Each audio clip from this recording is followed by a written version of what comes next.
Papa Francisco, nuestro obispo Luis Antonio y todo el obispo del mundo, patur sacerdote y fiel cristiano, maranantur por glorificar a Cristo Jesús, que nace para nuestra salvación.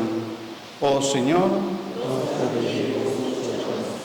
Paznan guía pueblo y cutar responsable del bienestar de millones de gente, por estar consciente de la responsabilidad para Dios y para el prójimo, ta traja para paz. Oh Señor, para la buena noticia de Jesucristo, su nacimiento, 13 gran alegría cerca tu rende. Oh Señor,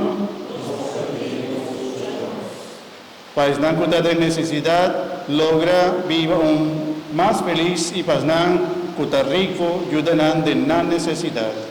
Oh Señor, para todo cristiano celebrar el nacimiento de Boyó como principio de una vida más fervoroso. Oh Señor, pasnan como morto arrancanos por de nos comunidad, anan por gozo a Dios su presencia del cielo. Oh Señor, a cada uno de nos necesitan. Dios conoce bobón, pero tampoco para nos visitar, para nos entregar, para nos presentar, nos oracionar, desear.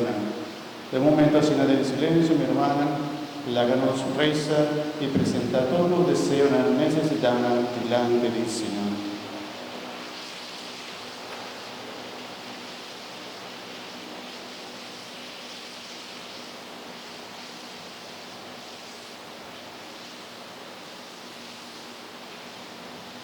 Oh Señor,